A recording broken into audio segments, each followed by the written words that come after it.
After you thread a needle for either sewing or embroidery, sometimes it's difficult to tie a knot in the end.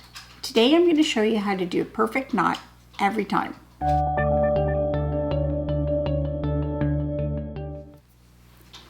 This same method for making a knot can be used whether you're doing embroidery or sewing or quilting.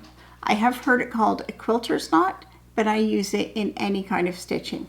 The way you do this is to hold your needle in one hand and the end of your thread in the other hand. Take the end and wrap it around the needle. Once will give you a small knot and twice will give you a bigger knot. Then pinch that wrap in your fingers and pull the needle through.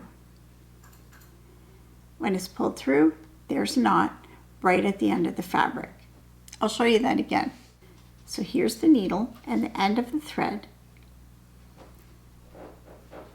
Hold them together, wrap the thread around the needle. Then pinch that and hold it snugly in your fingers as you pull the thread through. And when you get to the end, there's the knot. It might take a few times of practice before it becomes easy, but with time, it will become automatic and you won't have any problems.